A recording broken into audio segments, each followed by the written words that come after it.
ഇതിനകം ഞാൻ അനേകം പെൺകുട്ടികളുമായി ഇടപെട്ടിട്ടുണ്ട്. അവരിൽ അധികം പേരും വേശ്യകളായിരുന്നു. നല്ല പെൺകുട്ടികളും ഇല്ലാതില്ല, പക്ഷേ ഞാൻ അവരെ ഒന്നും അത്ര കണക്കിലെടുക്കാറില്ല. ഇപ്പോ ഇവിടെ ഇരിക്കുന്നവൾ നല്ല പെൺകുട്ടികളുടെ പട്ടികയിൽ ഉൾപ്പെടും. അവളുടെ നോട്ടവും വേഷവും അത് തെളിയിച്ചിരിക്കുന്നു. ഹലോ, ഞാൻ പറഞ്ഞു. ഇവിടെ ജോലിക്കെത്തിയവളാണെന്ന് ഞാൻ വിശ്വസിക്കുന്നു. ഞാൻ ബാറിനരികിലേക്ക് നടന്നു. എന്റെ പേര് ഗ്ലിൻ. മിസ്സിസ് ടെസ്റ്റർ എന്നെ പരിചയപ്പെടുത്തിയില്ലേ? ഓ യെസ്, എന്റെ പേര് മറിയം. പുസ്തകം താഴെ വെച്ചുകൊണ്ട് അവൾ എഴുന്നേറ്റു. പരിചയപ്പെടാൻ കഴിഞ്ഞതിൽ സന്തോഷം. അല്പം കുടിക്കാൻ തരട്ടെ? താൻ കഴിക്കാറില്ലെന്ന് പറഞ്ഞ് അവളൊന്ന് മന്ദഹസിച്ചു. ആ മന്ദഹാസം മനോഹരമായിരുന്നു.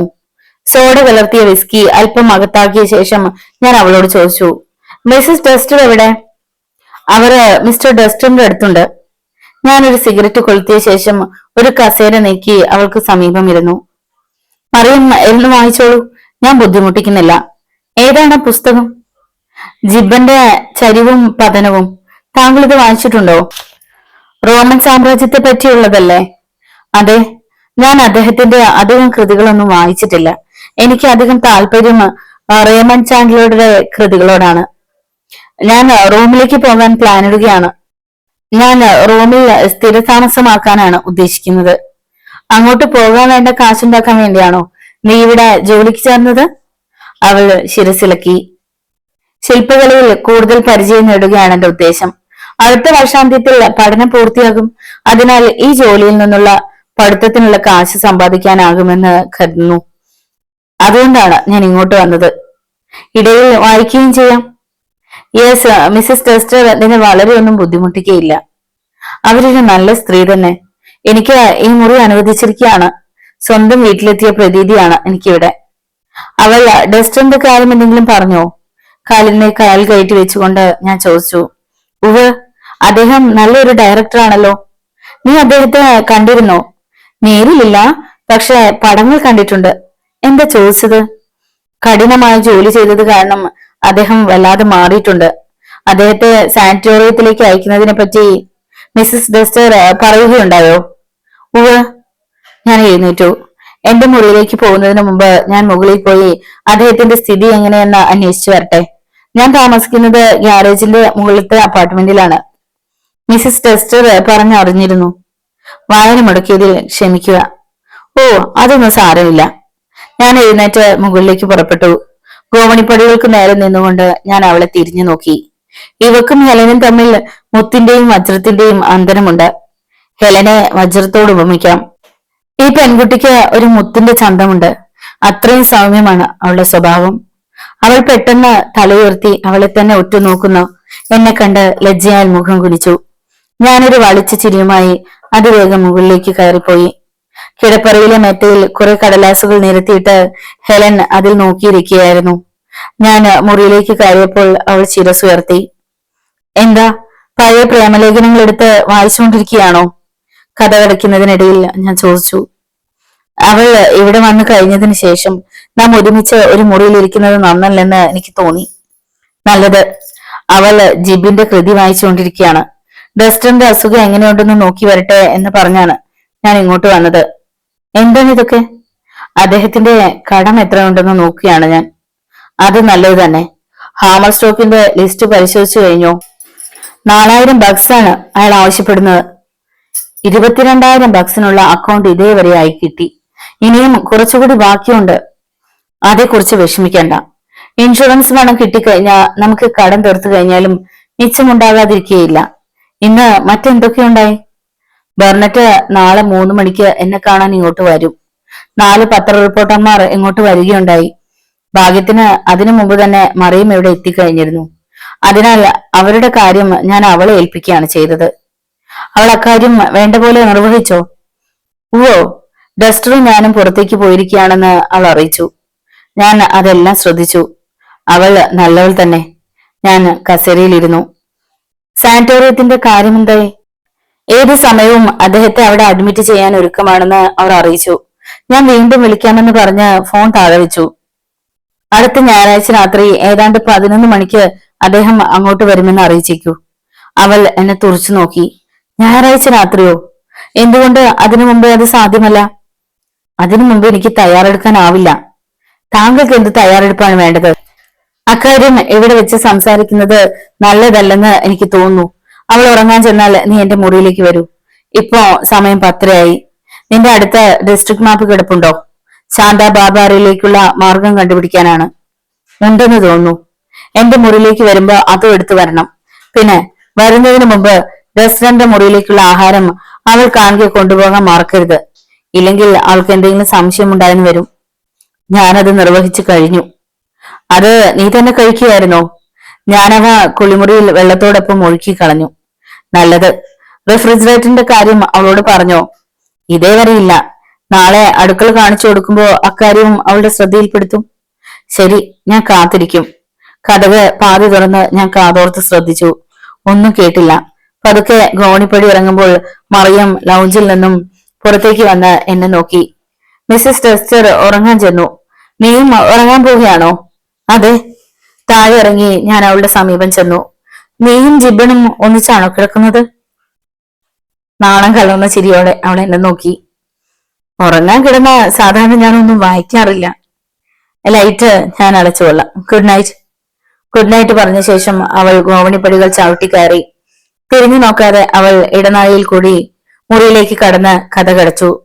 അതുവരെ അവളുടെ ചിത്രം മനസ്സിൽ സങ്കല്പിച്ചുകൊണ്ട് ഞാൻ അവിടെ തന്നെ ഇരുന്നു. ലൗഞ്ചിൽ നിന്ന് അല്പം സ്കോച്ച് കഴിച്ച ശേഷം ഞാൻ ലൈറ്റ് അണച്ച എന്റെ അപ്പാർട്ട്മെന്റിലേക്ക് തിരിച്ചു. ഏതാണ്ട് 12:30 ആയപ്പോൾ ഹെലൻ എന്റെ മുറിയിലേക്ക് കയറി വന്നു.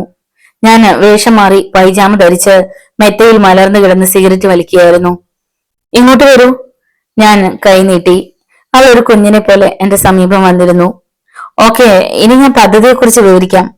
ഇപ്പോൾ മുതൽ ഞായറാഴ്ച വരെ ബെസ്റ്റർ വീണ്ടും തൊഴിൽ രംഗത്തേക്ക് ഇറങ്ങുകയാണെന്ന വാർത്ത ബലം കൂടി തുടങ്ങും. അത്തരം ഒരു ചുറ്റുപാടാണ് നമുക്ക് ആവശ്യം. അദ്ദേഹം എവിടെയാണെന്ന് മാത്രം ആർക്കും അറിഞ്ഞുകൂടാ. അദ്ദേഹം തിരിച്ചു വരുമെന്നതിന് 2 കാരണങ്ങളുണ്ട്. ഒന്ന്, കടക്കാരെ അകറ്റി നിർത്താനുള്ള ഒരു ഉപാധിയായി കണക്കിലെടുക്കാം. രണ്ടാമത്, അയാൾ തട്ടിക്കൊണ്ടുപോകപ്പെടുന്നു. തട്ടിക്കൊണ്ടുപോകപ്പെടുമെന്നോ? അവൾ ഞെട്ടിത്തെറിച്ചുകൊണ്ട് ചോദിച്ചു. അദ്ദേഹം പണക്കാരനില്ലെന്ന് അറിഞ്ഞാൽ ആരെങ്കിലും അദ്ദേഹത്തെ തട്ടിക്കൊണ്ടുപോകാൻ തയ്യാറാകുമോ? എനിക്കിതൊന്നും മനസ്സിലാകുന്നില്ല. ഞാൻ വിവരിച്ചു പറഞ്ഞു തരാം, കേട്ടോളൂ. ഡസ്റ്റർ ഇപ്പോഴും ജീവിച്ചിരിക്കുന്നു എന്നാണ് നമുക്ക് മറ്റുള്ളവരെ വിശ്വസിപ്പിക്കേണ്ടത്.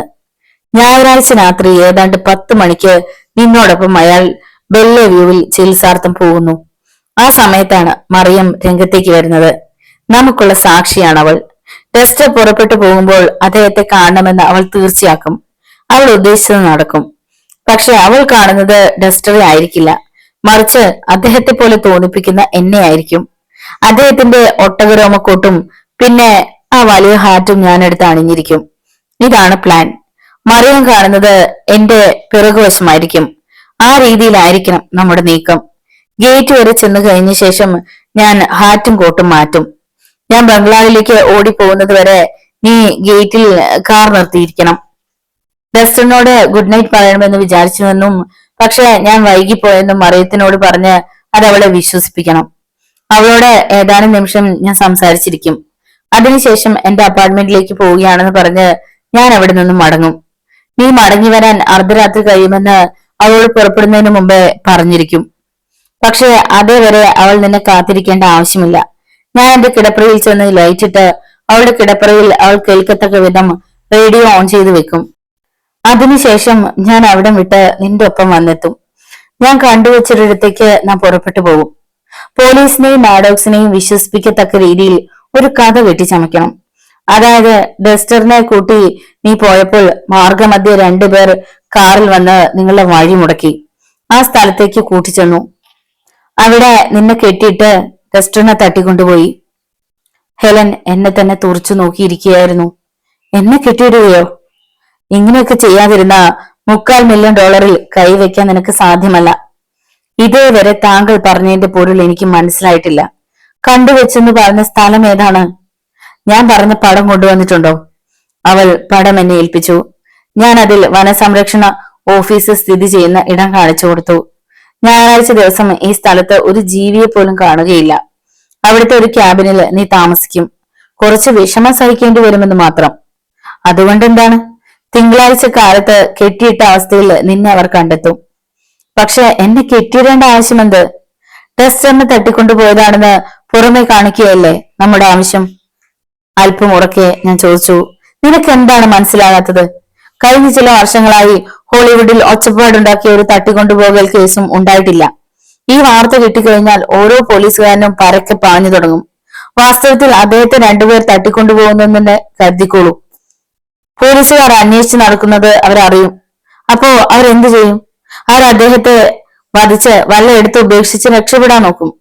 അങ്ങനെയല്ലാതിരുന്നാൽ അദ്ദേഹത്തിന്റെ മരണത്തിന് പിന്നിൽ എന്തോ ഉദ്ദേശമുണ്ടെന്ന് കരുതി അവർ നമ്മുടെ നേരെ തിരിയും. അതുകൊണ്ട് ഇത് പ്രത്യേകിച്ചൊരു ഉദ്ദേശവുമില്ലാത്ത കൊലപാതകമാക്കി കാണിക്കേണ്ടത് അത്യാവശ്യമാണ്. അതിനുള്ള മാർഗമാണ് ഈ തട്ടിപ്പ് കേസ്. അവൾ ഒരു നെടുവീർപ്പിട്ടു. എനിക്കിതേക്കുറിച്ച് ചിന്തിക്കേണ്ടിയിരിക്കുന്നു. ഇതൊരു കുഴഞ്ഞു മറിഞ്ഞ കേസായിട്ടാണ് എനിക്ക് തോന്നുന്നത്. ചിന്തിക്കാൻ നമുക്കൊരാഴ്ച മുന്നിലുണ്ട്. അപ്പോഴേക്കും ഈ പരിപാടി വിജയിക്കില്ലെന്ന് തോന്നുകയാണെങ്കിൽ ഈ ശ്രമം നമുക്ക് ഉപേക്ഷിക്കുകയും ചെയ്യാം. പടിപടിയായി പോലീസിന്റെ നീക്കം എങ്ങനെയാണെന്ന് കണ്ടറിഞ്ഞ് അതിനനുസരിച്ച് പ്രവർത്തിച്ച തെറ്റുപറ്റാതെ ഉദ്ദേശിച്ച കാര്യം നമുക്ക് നടപ്പിൽ വരുത്താം. ഇത് നാം പ്രതീക്ഷിക്കുന്നത് പോലെ നടക്കുമെന്നൊരു വിശ്വാസം എനിക്കുണ്ട്. എങ്കിലും എനിക്കിതേപ്പറ്റി ചിന്തിക്കണം. അതാകാം, ഇതാണ് പദ്ധതി. അധികം സമയം ചിലവഴിക്കാൻ നമുക്കില്ല. ഇന്നല്ലെങ്കിൽ നാളെ ഡെസ്റ്റർ എവിടെ എന്ന് അന്വേഷിച്ച് ആരെങ്കിലും വരാതിരിക്കില്ലെന്ന് നിശ്ചയമാണ്. അവൾ എഴുന്നേൽക്കാൻ ഭാവിച്ചു. എങ്ങോട്ട് പോകുന്നു? എന്റെ മുറിയിലേക്ക്. ആയില്ല. ഞാൻ അവളുടെ കൈക്ക് പിടിച്ച് എന്റെ അരികിലേക്ക് അണച്ചു. എന്നാൽ പിടി വിടുവിച്ച് അവൾ മാറി നിന്നു. ഞാനൊരു അടിമയൊന്നുമല്ല, താണസ്വരത്തിൽ അവൾ പറഞ്ഞു. എന്നെ സ്പർശിക്കാതിരിക്കുന്നതാണ് നന്ന്. മുറിയിൽ നിന്ന് പുറത്തേക്ക് കിടന്ന് അവൾ കതക് വലിച്ചടച്ചു. സ്വാഭാവികമായും മനസ്സ് ലഹരിയിലേക്ക് തിരിഞ്ഞു. എന്നാൽ പെട്ടെന്ന് അതിൽ നിന്ന് പിന്തിരിയാൻ തോന്നി. ടെസ്റ്ററിനെ പോലെ എന്നെയും ഒരു മദ്യപാനിയാക്കാനുള്ള അവളുടെ ശ്രമത്തിന് കൂട്ടുനിന്നുകൂടാ. തിങ്കളാഴ്ച മധ്യാഹ്നമായപ്പോഴേക്കും അറ്റോർണി ബർണറ്റ് ബംഗ്ലാവെത്തി. അധികം ഉയരമില്ലാത്ത അദ്ദേഹം സൗമ്യനും നിഷ്കളങ്കനുമാണെന്ന് കാഴ്ചയിൽ തോന്നിച്ചിരുന്നു. വളരെ സമർത്ഥമായ നിലയിൽ മുതലക്കണ്ണീർ ഒഴുക്കിക്കൊണ്ട് ടെസ്റ്ററിന്റെ സ്ഥിതിഗതികളെ കുറിച്ച് ഹെലൻ അയാളോട് വിവരിക്കുകയായിരുന്നു. ബർണറ്റ് അതെല്ലാം കേട്ട് തരിച്ചിരുന്നു പോയി. എങ്കിൽ അദ്ദേഹത്തെ ഇവിടെ തന്നെ താമസിപ്പിക്കാതെ മറ്റെവിടെയെങ്കിലും ചികിത്സയ്ക്ക് കൊണ്ടുപോകണം, ബർണറ്റ് അഭിപ്രായപ്പെട്ടു. ബെല്ലവ്യൂവിലേക്ക് പോകാൻ ഉദ്ദേശമുണ്ടെന്നും ഈ കാര്യം മറ്റു വല്ലവരെയും അറിയിക്കുന്നത് അദ്ദേഹത്തിന് ഇഷ്ടമല്ലെന്നും വളരെ ചാതുര്യത്തോടെ പറഞ്ഞു ഫലിപ്പിച്ച ഹെലൻ അദ്ദേഹം പുതിയ തൊഴിൽ നടത്താൻ ഉദ്ദേശിക്കുന്നുവെന്ന ഒരു കിംവദന്തിയെ പറ്റിയും കടക്കാരിൽ നിന്ന് അകന്നു നിൽക്കാൻ കണ്ടുപിടിച്ച ഒരു പോംവഴിയായിരുന്നു ആ കിംവദന്തിയുടെ അടിസ്ഥാന കാരണമെന്നും വളരെ തന്മയത്വത്തോടെ കൂട്ടിച്ചേർത്തു. മറഞ്ഞു നിന്നുകൊണ്ട് ഞാൻ എല്ലാം ശ്രദ്ധിച്ചു. സംഭാഷണത്തിനിടയ്ക്ക് എന്നെക്കുറിച്ചും ഡസ്റ്ററിനെ രക്ഷിച്ചതിനെ പറ്റിയും വിവരിക്കാൻ അവൾ മറന്നില്ല. ബർണറ്റ് വാച്ചു നോക്കി. എന്നെ കൊണ്ട് എന്തെങ്കിലും ആവശ്യമുണ്ടോ? മുകളിൽ പോയി ഞാൻ അദ്ദേഹത്തെ കണ്ട് എന്തെങ്കിലും സംസാരിക്കേണ്ടതുണ്ടോ? വല്ലവരെയും കാണുന്നതിൽ അദ്ദേഹത്തിന് ഇപ്പൊ താല്പര്യമില്ല, ഹെലൻ പറഞ്ഞു. അടുത്ത ഞായറാഴ്ച ഞാൻ അദ്ദേഹത്തെ ബെല്ലവ്യൂവിലേക്ക് കൊണ്ടുപോവുകയാണ്. ശുശ്രൂഷ കഴിഞ്ഞ് മടങ്ങി വന്നാൽ അദ്ദേഹം പഴയതുപോലെ തന്നെ ആയെന്ന് വരും. എന്നിരുന്നാലും പടം വല്ലതും എടുക്കാൻ ഇനി തയ്യാറായെന്ന് വരില്ല. ഏതായാലും ഇതെല്ലാം ശാന്തമായി കഴിഞ്ഞാൽ ന്യൂയോർക്കിലേക്ക് മാറി താമസിക്കാമെന്നാണ് ഉദ്ദേശിക്കുന്നത്. അദ്ദേഹത്തിന്റെ ഈ നീക്കം ശരിയായ രീതിയിലല്ല. എന്തെങ്കിലും ഇടിവ് തട്ടുന്നതിന് മുമ്പ് അനുയോജ്യമായ ഏതെങ്കിലും ഒരു തീരുമാനം എടുക്കുന്നതാണ് നല്ലതെന്നാണ് എന്റെ അഭിപ്രായം. അതിനൊരു പോംവഴിയാണ് ഭൗതി അദ്ദേഹവുമായുള്ള വിവാഹബന്ധം വേർപെടുത്തുന്നത്.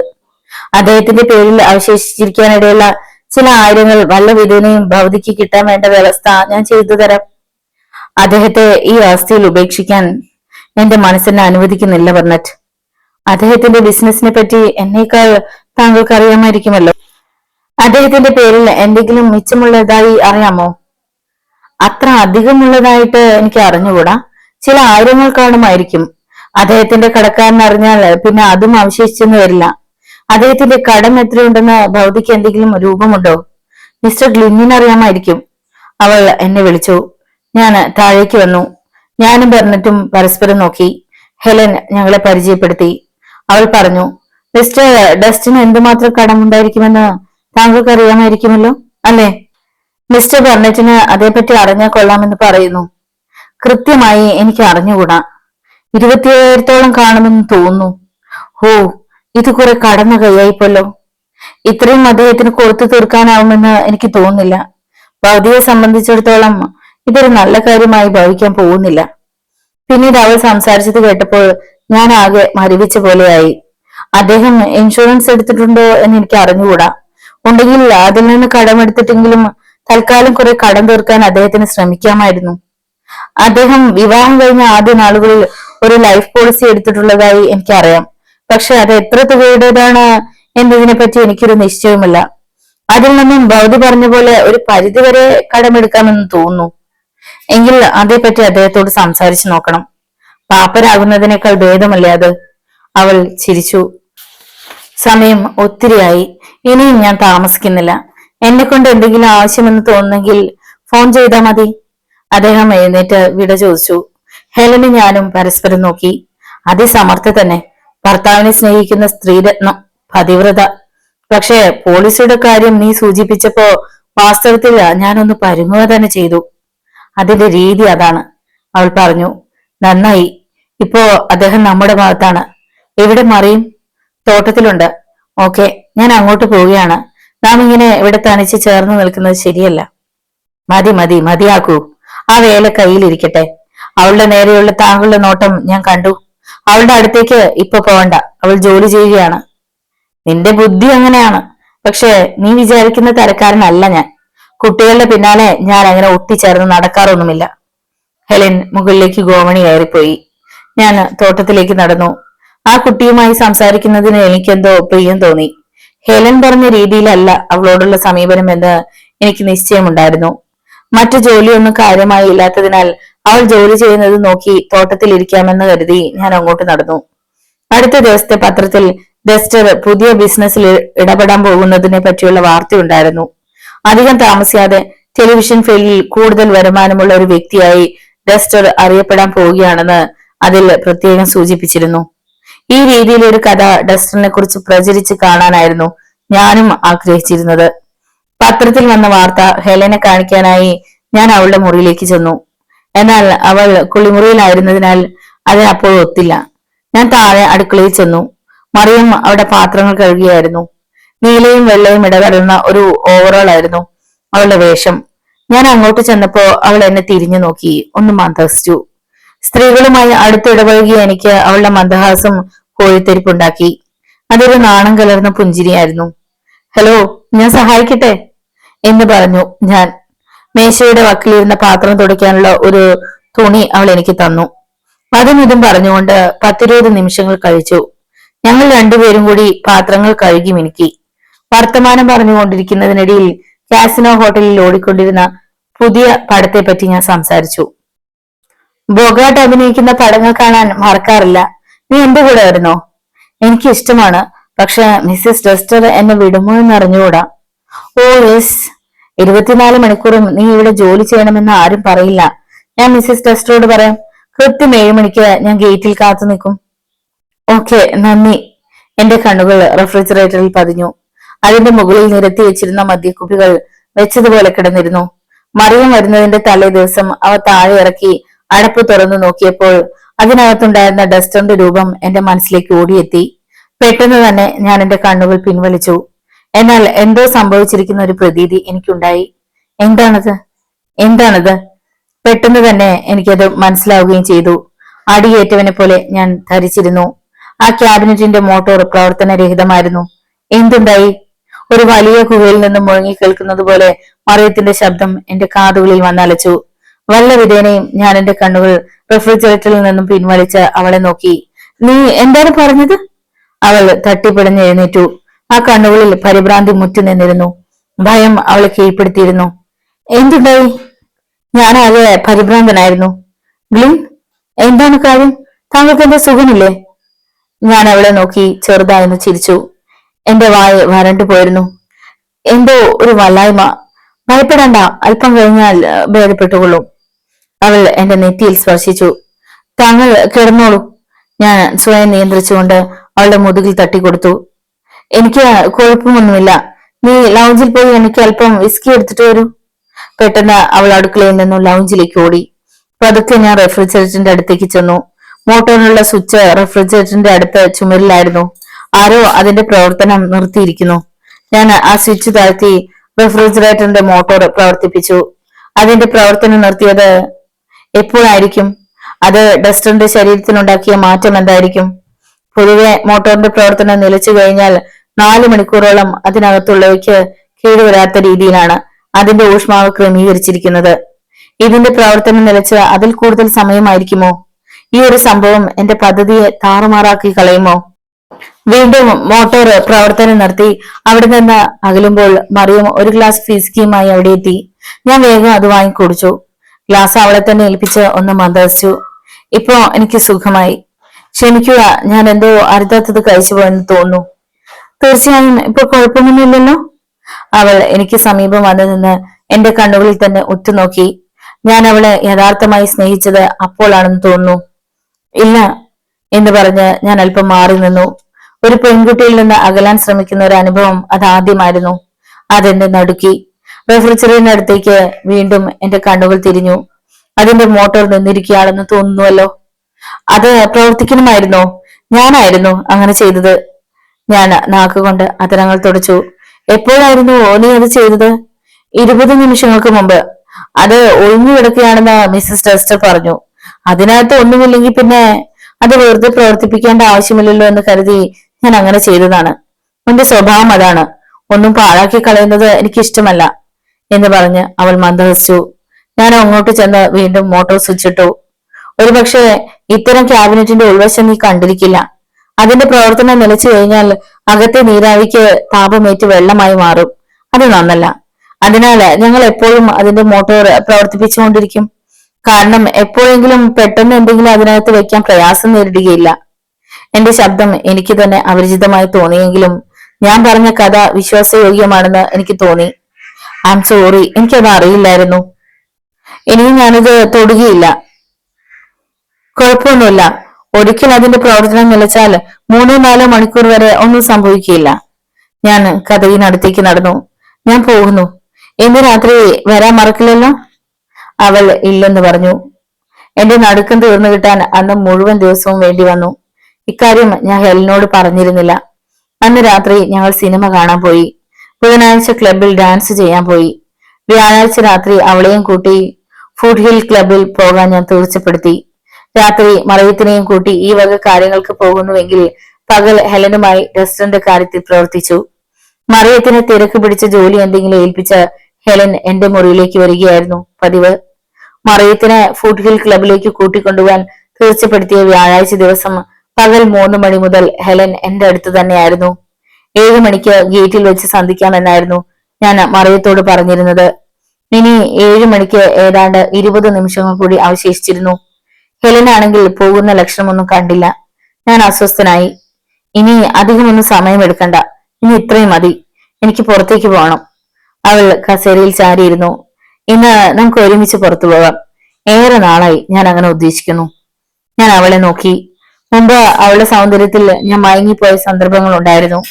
പക്ഷെ ഇപ്പോൾ അങ്ങനെ ഒരു വികാരം എനിക്കില്ല. ഇപ്പോ ഞാൻ അവളെ ശരിക്കും മനസ്സിലാക്കി കഴിഞ്ഞു. നാം ഒരുമിച്ച് പോകുന്നത് ശരിയല്ല. അത് നിനക്ക് തന്നെ അറിഞ്ഞുകൂടെ? ഓൾറൈറ്റ്. എന്നാൽ ഇന്ന് രാത്രി നമുക്കിവിടെ ഒന്നിച്ചു കഴിയാം. ഇന്ന് എനിക്ക് താങ്കളോടൊപ്പം കഴിയണമെന്നൊരാഗ്രഹം. സോറി, ഇന്ന് ഞാൻ മറ്റൊരാളോടൊപ്പം ചെല്ലാമെന്ന് വാക്ക് കൊടുത്തിരിക്കുകയാണ്. അതാരാണെന്ന് ഞാൻ അറിയുന്നത് കൊണ്ട് വിരോധമുണ്ടോ? അതെന്റെ സ്വന്തം കാര്യം. മറിയത്തിന്റെ കൂടെ അല്ലെന്ന് ഞാൻ കരുതുന്നു. കാരണം അവൾക്ക് കിടക്കാറാകുന്നവരെ ചെയ്യേണ്ട ജോലി ഞാൻ ഏൽപ്പിച്ചിരിക്കുകയാണ്. ഞാൻ അവളെ നോക്കി. എന്റെ മുഖത്ത് രക്തം എരച്ചു കയറി. എന്നാൽ ഇന്ന് രാത്രി എന്നോടൊപ്പം വരുന്നത് അവളായിരിക്കും. ഇന്ന് എങ്ങും പോകരുതെന്ന് ഞാൻ അവളെ ശക്തപ്പെടുത്തിയിരിക്കുകയാണ്. അവളെ ജോലിക്ക് വെച്ചത് ഞാനല്ലേ? അവൾ എന്റെ വേലക്കാരിയാണ്. എന്റെ ആജ്ഞ അനുസരിക്കേണ്ട അവളാണ് അവൾ. അവൾ പതുക്കെ എഴുന്നേറ്റു. മറിയവും ഞാനും ഇന്ന് പോവുക തന്നെ ചെയ്യും. നിനക്ക് അവളെ ആവശ്യമില്ലെന്ന് ചെന്ന് പറഞ്ഞേക്കൂ, കേട്ടല്ലോ? അവൾ ചിരിച്ചു. വെറുതെ വിഡ്ഢിത്തരം പറയാതെ. അത്തരം ഒരു പെൺകുട്ടിയെ കൊണ്ട് താങ്കൾക്ക് ഉപയോഗമൊന്നും ഉണ്ടാവാൻ പോകുന്നില്ല. അതുപോലെ താങ്കളെ കൊണ്ട് അവൾക്കും. ഇനിയും ഈ നില തുടർന്നു പോകും മുമ്പ് അത് നിർത്തുന്നത് നന്നായിരിക്കും. നാം രണ്ടുപേരും പൊരുത്തപ്പെട്ടവരാണ്. അല്ലാതെ അവൾ താങ്കൾക്ക് യോജിച്ചവളല്ല. എന്തായാലും ഇന്ന് രാത്രി ഞങ്ങൾ പോവുക തന്നെ ചെയ്യും. ഓൾറൈറ്റ്.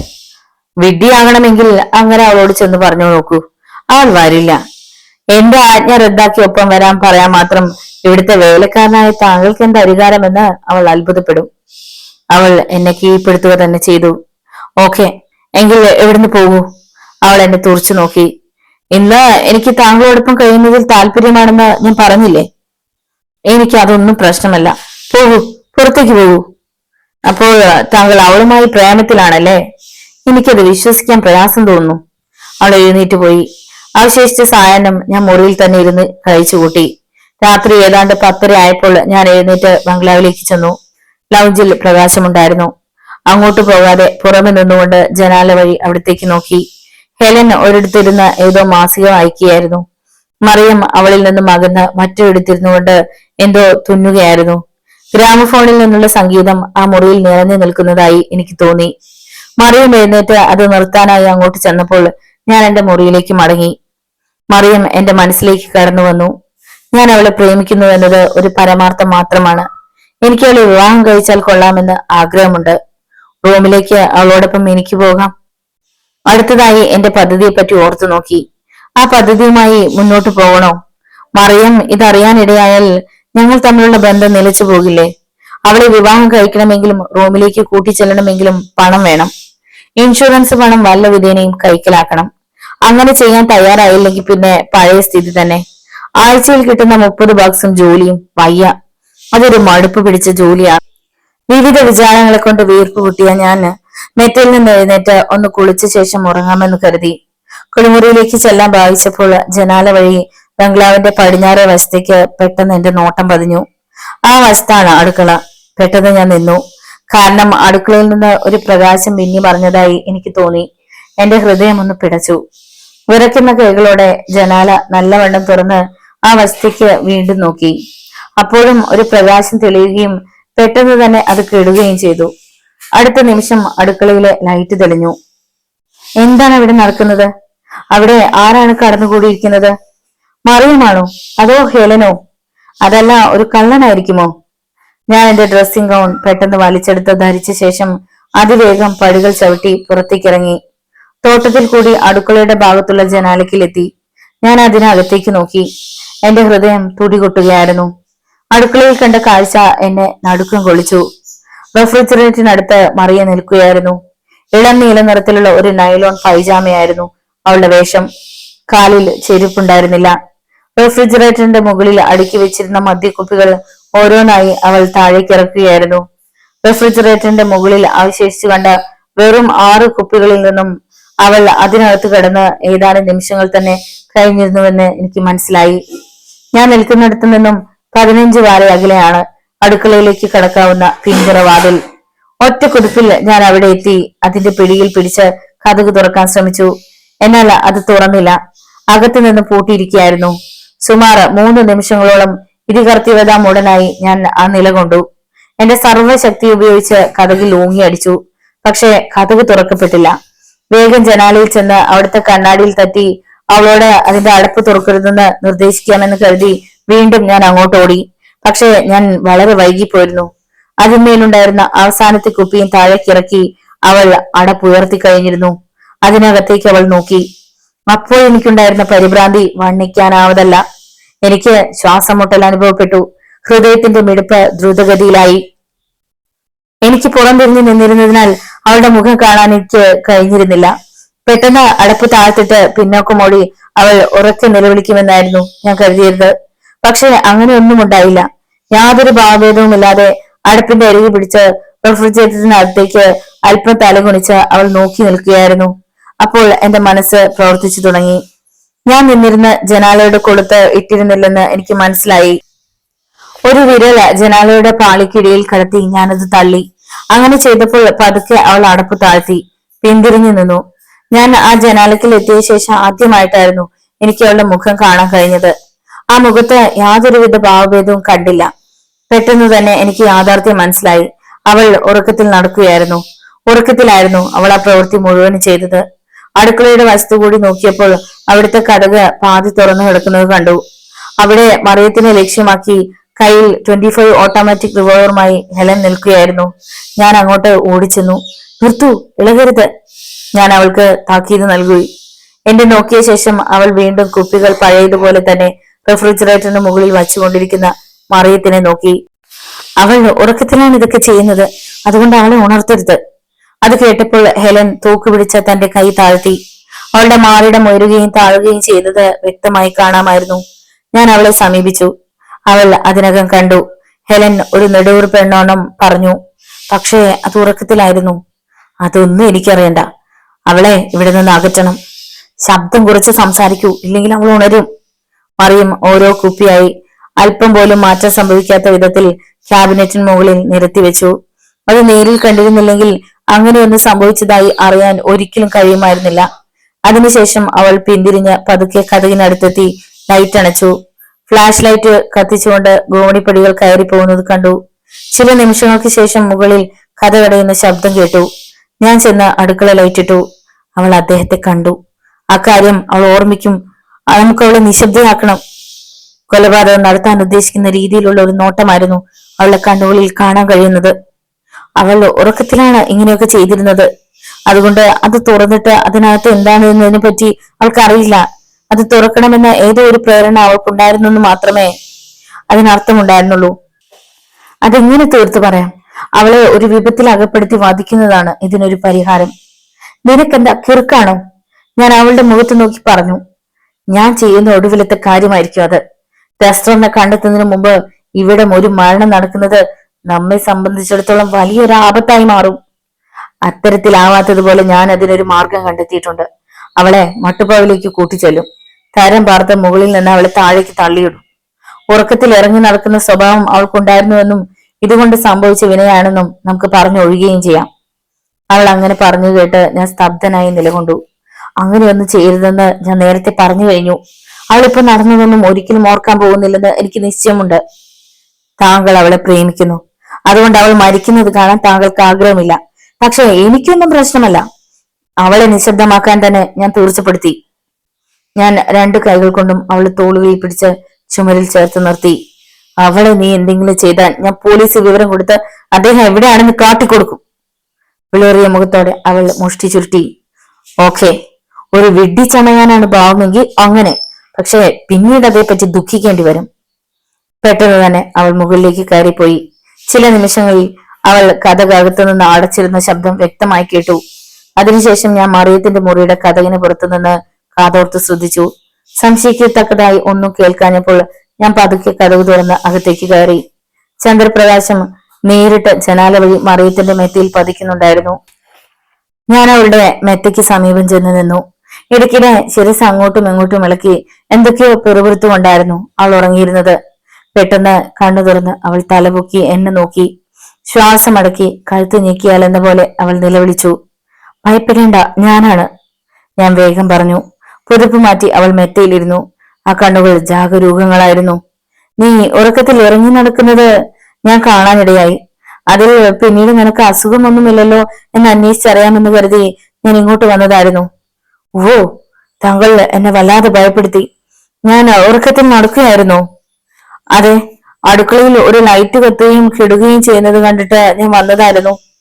റെഫ്രിജറേറ്ററിന്റെ മുകളിൽ അടുക്കി വെച്ചിരുന്ന കുപ്പികൾ മുഴുവൻ നീ താഴെ ഇറക്കുകയായിരുന്നു. അങ്ങനെ പറഞ്ഞുകൊണ്ടിരിക്കെ ഞാൻ അവളുടെ മുഖം തന്നെ ശ്രദ്ധിച്ചു. ആ മുഖത്ത് ആശ്ചര്യമായിരുന്നു അത് കേട്ടപ്പോൾ കണ്ടത്. ആ ക്യാബിനറ്റിനെ കുറിച്ച് ഞാൻ സ്വപ്നം കണ്ടിരുന്നു എന്നത് പരമാർത്ഥമായിരുന്നു. ഞാൻ അതിന്റെ മോട്ടോർ പ്രവർത്തനം നിർത്തിയിരുന്നതിനാൽ വെള്ളം നിറഞ്ഞതായിട്ടായിരുന്നു സ്വപ്നം കണ്ടത്. താങ്കൾ പറഞ്ഞില്ലേ? ഞാനൊന്ന് നെടുവീർപ്പിട്ടു. അദ്ദേഹത്തെ അവൾ കണ്ടില്ലെന്ന് ഇപ്പോൾ വ്യക്തമായി. കണ്ടിരുന്നുവെങ്കിൽ ഈ രീതിയിൽ അവൾക്ക് സംസാരിക്കാൻ കഴിയുകയില്ല തന്നെ. നീ വെറുതെ അതും ഇതും ഓർത്ത് കിടന്നതാണ്. അത് ഓഫ് ചെയ്താൽ 4 മണിക്കൂർ വരെ അതിനകത്ത് കുഴപ്പമൊന്നും ഉണ്ടാവില്ലെന്ന് നിന്നോട് ഞാൻ പറഞ്ഞിരുന്നില്ലേ? വല്ല കള്ളന്മാരും കയറിയിരിക്കുമോ എന്നതായിരുന്നു അത് കണ്ടപ്പോ എനിക്ക് തോന്നിയിരുന്നത്. അതായിരുന്നു എന്നെ അസ്വസ്ഥനാക്കിയത്. I am sorry. കഴിഞ്ഞ കുറെ മാസങ്ങളായി എനിക്ക് ഉറക്കത്തിൽ നടക്കുന്ന ശീലം ഉണ്ടായിരുന്നില്ല. നല്ലത്. ഇനിയും അങ്ങനെ ചെയ്യരുത്. നിന്നെ ഭയപ്പെടുത്തണമെന്നായിരുന്നില്ല എന്റെ ഉദ്ദേശം. നിനക്ക് കുഴപ്പമൊന്നുമില്ലല്ലോ എന്നറിയാനായിരുന്നു ഞാൻ വന്നത്. എനിക്ക് കുഴപ്പമൊന്നുമില്ല. അവൾ കൈനീട്ടി. ഞാൻ അടുത്തേക്ക് നീങ്ങി കുനിഞ്ഞ് അവളുടെ അതരത്തിൽ ചുംബിച്ചു. ഒരു നീണ്ട നിമിഷം ഞാൻ അവളുടെ അതരങ്ങൾ വേർപ്പെടുത്താതെ അതേ നിലയിൽ ഇരുന്നു. അതിനുശേഷം ഞാൻ പിന്മാറി. ഇനി ഉറങ്ങിക്കോളൂ. Good night ഗ്ലിൻ. ഞാൻ പുറത്തേക്ക് കടന്ന് കതകടച്ചു. ഇടനാഴിയിൽ കൂടിയുള്ള ആ നടത്തം ആശ്വാസത്തോടു കൂടിയായിരുന്നു. നോവലിന്റെ തുടർന്നുള്ള ഭാഗങ്ങൾ കേൾക്കുവാൻ വേണ്ടി ചാനൽ സബ്സ്ക്രൈബ് ചെയ്യുക. നിങ്ങളുടെ വിലയേറിയ അഭിപ്രായങ്ങളും നിർദ്ദേശങ്ങളും കമന്റ് ബോക്സിൽ രേഖപ്പെടുത്തുക. വീഡിയോ ഇഷ്ടമായാൽ ഒന്ന് ലൈക്ക് ചെയ്ത് ഹൈപ്പ് കൊടുത്ത് മറ്റു സുഹൃത്തുക്കൾ കൂടി ഷെയർ ചെയ്ത് നൽകുക. നന്ദി. വീണ്ടും കാണാം.